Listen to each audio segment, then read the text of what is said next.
Welcome to Fairy Tale Access, where the head fairy's quest is to prove that fairy tales do exist in actual time rather than once upon a time.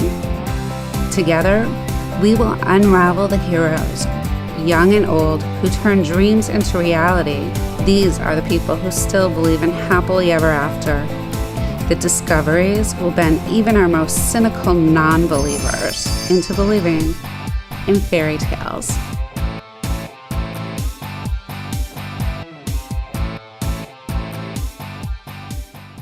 Hi, welcome to Fairy Tale Access. Today, I'm really excited to introduce you to author Daniel Warlock, aka Michael Rowland, children's author, and the book we're discussing today, one of many, is The Key to Survival. Thank you for joining us. No, thank you for inviting me. It's nice to be on the TV. Oh, my pleasure. I really enjoyed following Jake Hollywood through his adventure with the Titanic. How did you come up with that storyline for children?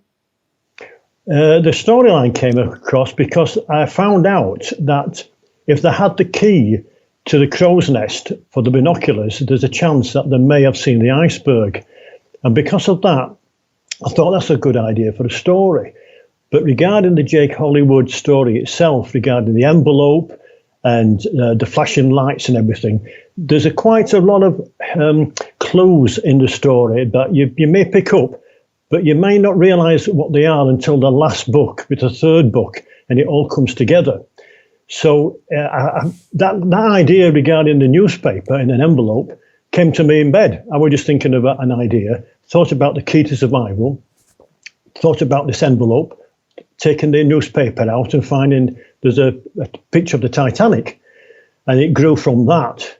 So that's the first one. And I'm lucky because in Liverpool, there's the Maritime Museum, and there's a Titanic exhibition on. So I spent quite a few hours there researching about the Titanic, because actually one of the characters in the book, Violet Jessup, is actually a proper person. So he meets this Violet Jessup, but he also comes across somebody else, a tall guy with a wandering left eye and a scar, and he's got his own agenda. Let me put it that way, and you won't find out why until the last book. So that's really how The Key to Survival came alive. And then the second book, that's called We Are Not Alone, and here again it's based on facts, based on the alien landing in New Mexico in 1947. And Jake comes across an alien, and he helps the alien find his spacecraft so he can go back home. But here again, the guy with the scar is in this story, but I've used a little bit of poetic license, if you know what I mean, where there's quite a lot of nasty aliens who are trying to take over the world. So Jake and his friend, Ozzy, call him Ozzy, try and find a way of getting back to the spacecraft. But here again, I did a lot of research on Roswell, like I did on the Titanic. And the third and the last is called Three Shots in Dallas. And that's about JFK assassination.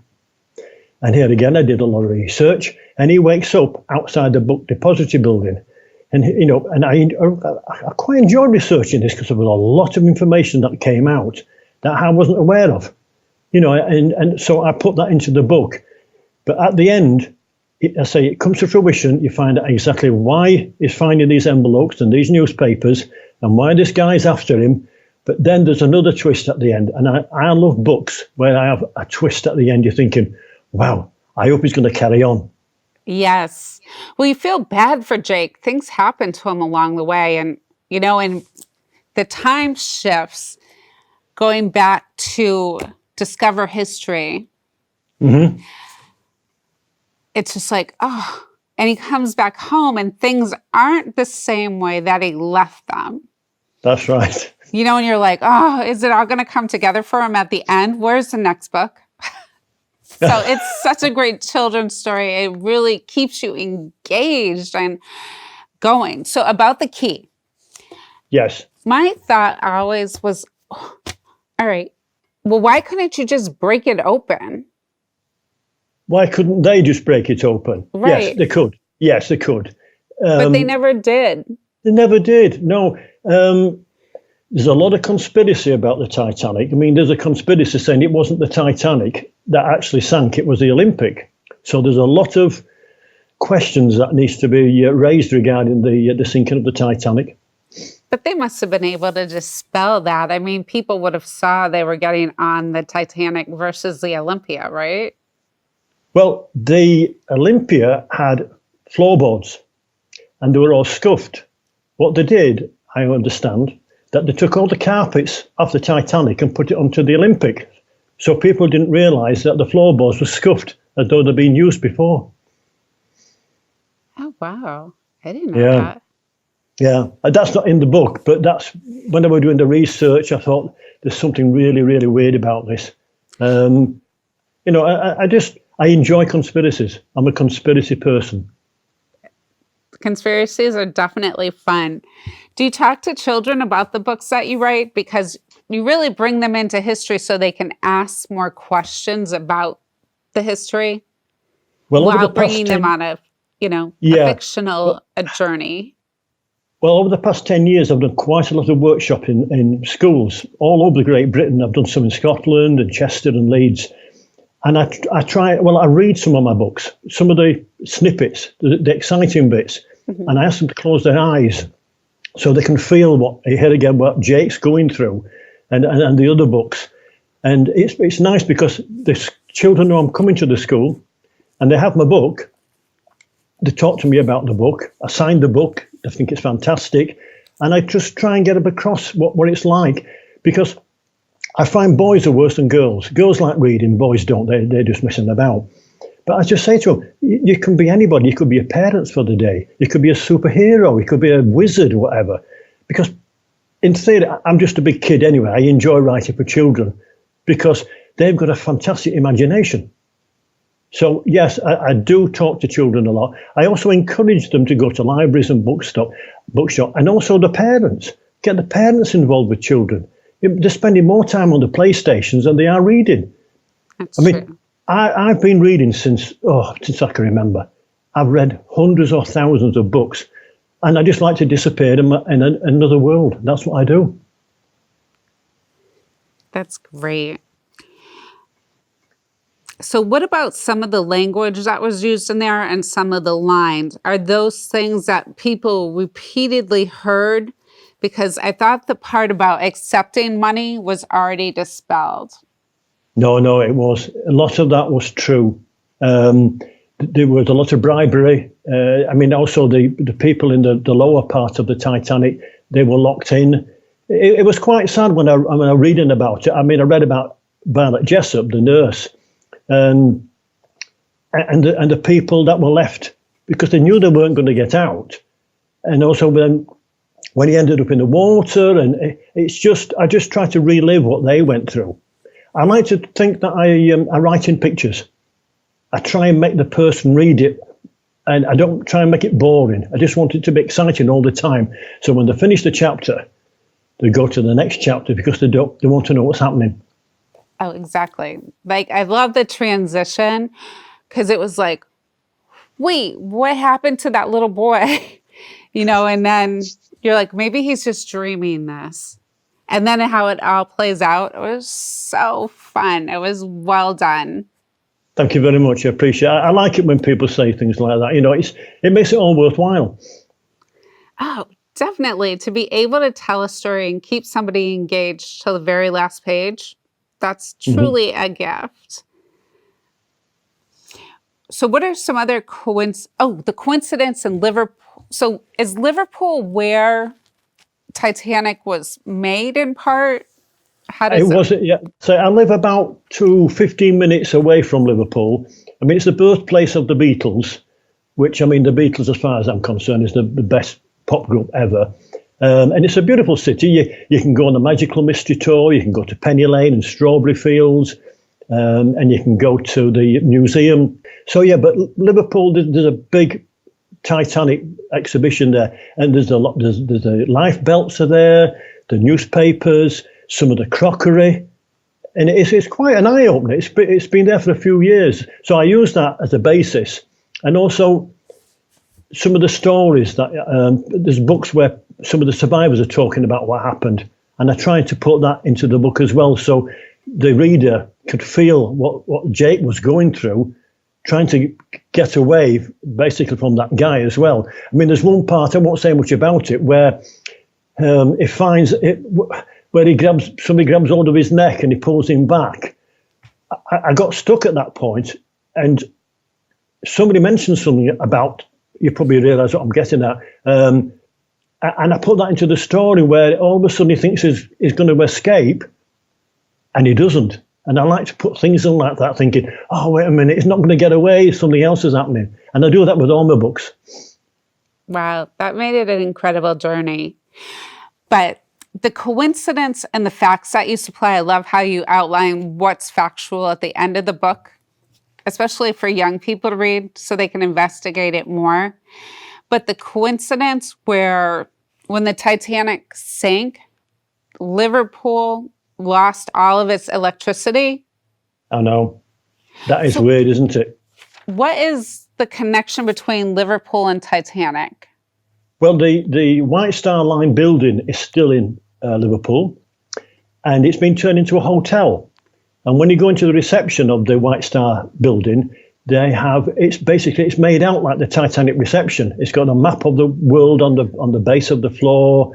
And all the rooms have got Titanic themes, the beds and the tables and chairs. So, yeah, Liverpool is part of Titanic. So, yes, there's a big following about the Titanic in Liverpool. But there's some weird facts. I like to put the facts at the end so that the reader's got some additional facts. I do that. And I did love that part.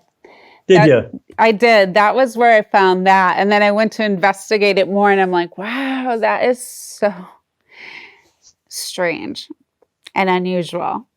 Yes, definitely. Definitely a little more than a coincidence. Weird things happen all over the world, don't they? But it was a bit of a coincidence. But what are you working on now for 2020? Well, as you say, my name's Michael Rowland, but I write children's books under the pen name of Daniel M. Warlock. And Daniel M. Warlock is an anagram of Michael Rowland. And the reason for the pen name is because my first book was 9/11 Official Complicity, and that came out in 2010. Now, the reason I wrote that is because I actually lost my job the day before 9/11. And on the Tuesday, I was feeling sorry for myself, and I could see what was happening live in New York and all over America. But over the months and years, I just didn't believe the official story. So I did quite a lot of research. I went to New York, and I thought, wait a minute, there's something not stacking up here. So I wrote the 9/11 Official Complicity.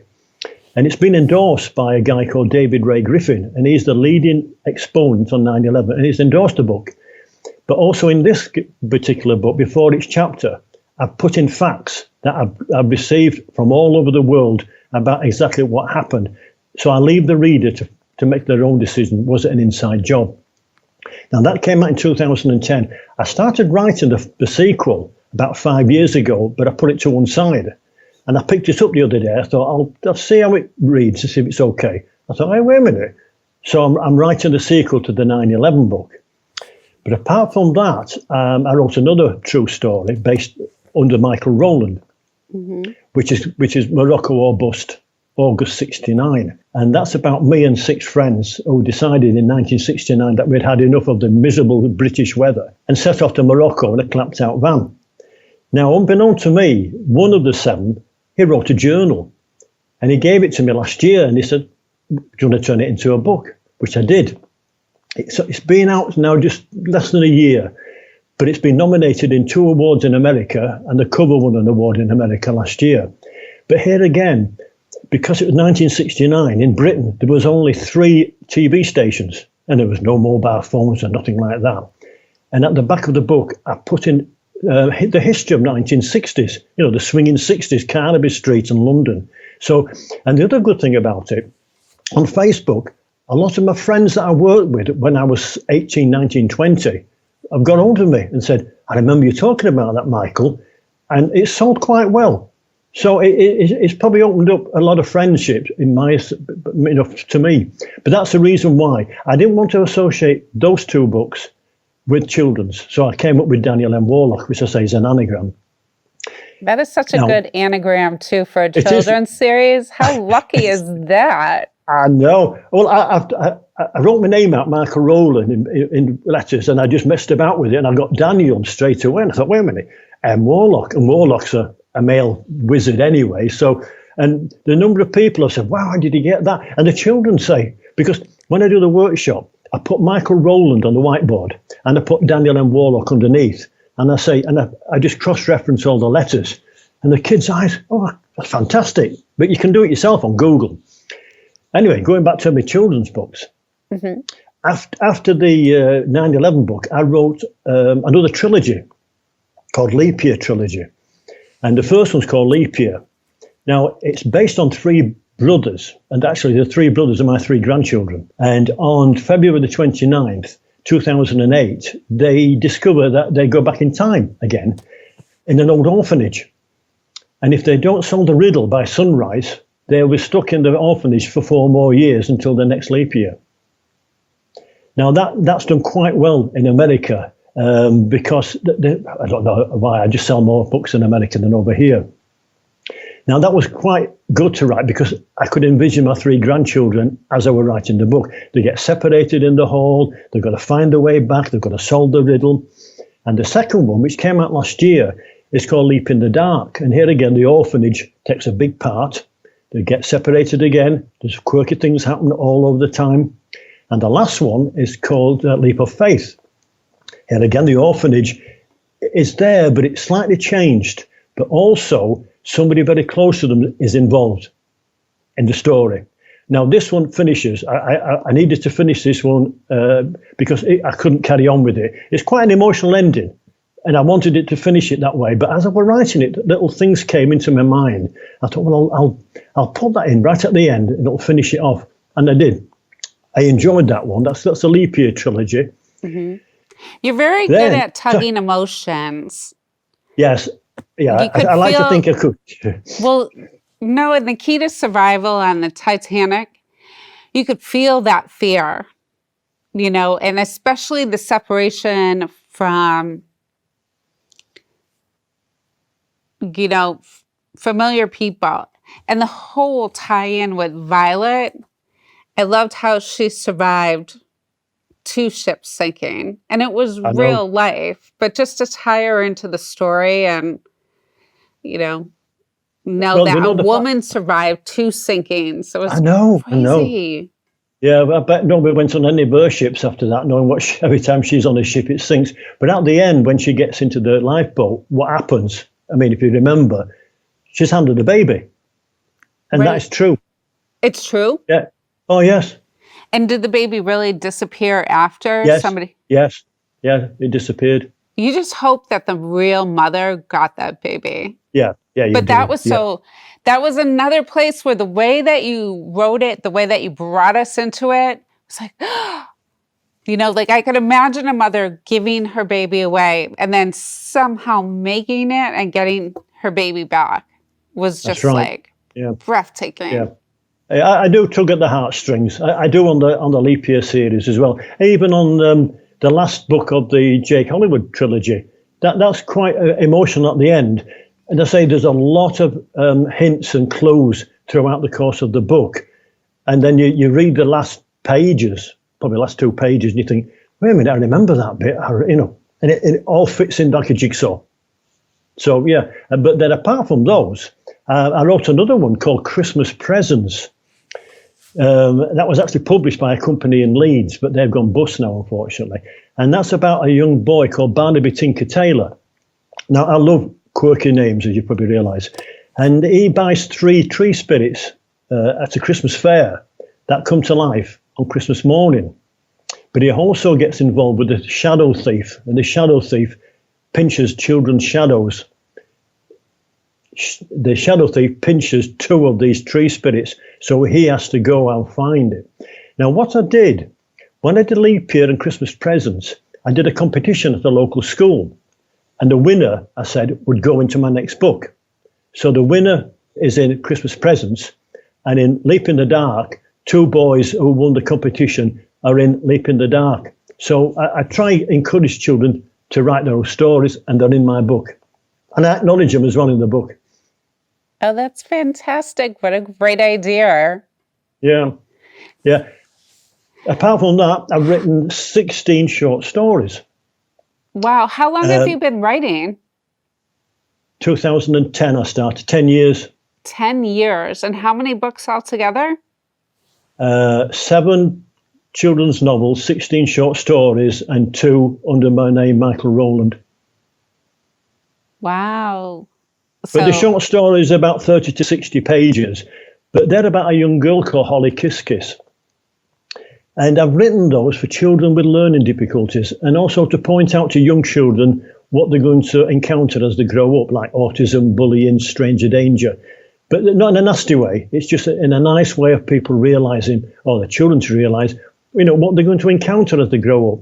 And Holly Kiss Kiss one, I'll show you this one. The first one's called Rudolph's Little Helper. Mm-hmm. You see it? And that's a picture book. I'll find one for you. Oh, beautiful. Yeah, but a friend of mine did the photographs. Luckily, we go 50-50 with the royalties, but I only can sell most of those at Christmas time, as you probably realise. But the other ones, because I worked with the Autistic Society for 2 years, dealing with children with autism, some of them were non-verbal. And I got to think there's not a lot for them to read. So I wrote the Holly Kiss Kiss short stories. Wow. What happens to Jake Hollywood? How many books do we go through into? 3? There's 3. There's The Kid to Survival, We Are Not Alone, and 3 Shots Rang Out in Dallas. But it ends where you think, wait a minute, this could carry on. It could carry on. It could carry on. But do things come together? Do things work out for Jake? Yes, they do. Okay, because, I was very worried about Jake. No, to a certain extent it does. But then there's another twist at the end, and you think, oh, no. But I'm not going to give anything away. But unfortunately, the other 2 are only on download. I haven't got them on book form yet. But they're cheap to download anyway. But please give them a try. Then at least you'll know what happens to Jake, won't you? Well, it was so enjoyable to read. Thank you for the adventure.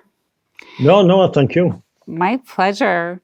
What motivated you to become a children's author in the first place? Good question.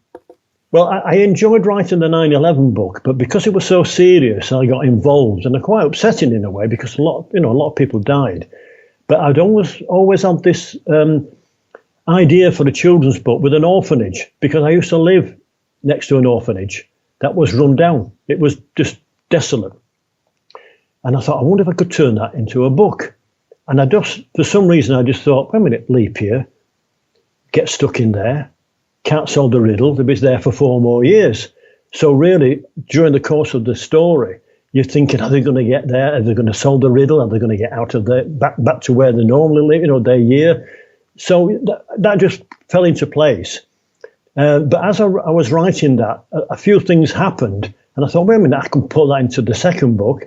And what happened in the second book, I thought, wait a minute, that would just finish off the third book nicely, and which it did. So, that was the reason behind Leap Year. Christmas Presents, I don't know where that came from. I just thought, tree spirits. I think I read about some tree spirits and what they do at Christmas. They come into your house and this, that, and the other. I thought, wait a minute, I'll bring those alive and try and turn that into. Now, that's in the first person. And I found that difficult writing in the first person. But I had a go at it. Anyway, I won't do it again. Well, that must have been a good challenge, though. Oh, definitely. Yes. I think there's a few mistakes in there, but it got edited. But children have enjoyed it. I did a book signing just before Christmas, and 2 young girls came in with a copy of Christmas Presents, and one boy came in with a copy of Kids Survival. I thought, wow, because they knew I were coming that day, and I signed the books, and they all enjoyed it. That's the main thing, as long as they enjoy the books. Definitely. And I like how the anagram plays out with your name. It is good one, is that? Yeah, yeah. It's so perfect, Mr. Warlock. Kids must love that. Well, thank you for sharing so much about the stories you write and the adventures of Jake Hollywood and the Thank you very much. parallel Yeah. that you go between adults and children. It's really dynamic. Yeah, I'm a big kid at heart. I prefer to write for children because they've got more imagination than adults. And as I say, you can do anything. Look at J.K. Rowling with Harry Potter. She's done wonders for the book industry. She's got children reading now, and I just like to be that part of that for people to start reading my books. Definitely. This is a great series for young people to read. Yeah, the cover was designed by my brother. Really? Yeah. What a great job. Yeah, yeah. So creativity just runs in the family over there. Oh, yes, it does. Yeah, I have a grandson who's a lead guitarist in a group. He's 18. He's doing quite well. So, yeah, it's a talented family. Yes. Fantastic. Well, it's such a pleasure to meet you. Any last second advice for young people? Well, to be honest with you, if somebody asked me, advice for writing, if I can write stories, and let's be honest, I left school at 15 to start work in the printing industry with no qualifications. And I do find it hard writing. I must reread and edit my books 50, 60 times. So if I can do it, sit down and write it. You might not publish it, but at least you can enjoy it. And I get more enjoyment once I've done the first draft and going through it again and thinking, I can put something else. But I do get a lot of inspiration going for walks. I can go on walks and I'm reading the manuscript to myself and I'm thinking, wait a minute. And another good thing is I did a workshop at a school locally and I read a really good question by an autistic boy. I saw him sat at the back of the class and I thought, this was before I worked for Autistic Society. And we were just talking about how I write. And he said, do you take photographs of places so that you can see and describe where you've been and the how? I thought, what a fantastic question. So, yeah, I'm losing me here. So, yeah, if I can do it, give it a try. You'll enjoy it. I enjoy it. I've got 4 or 5 children's novels on the go and a few more short stories on the go. But I get loads of ideas. Fantastic. Thank you for sharing so much about the series you write. And until next time, if you want a great children's series that really evokes imagination and asking more questions, take some adventures with Jake Hollywood, The Key to Survival by Daniel Warlock. We'll see you soon. Thank you. Thank you. Thank you very much.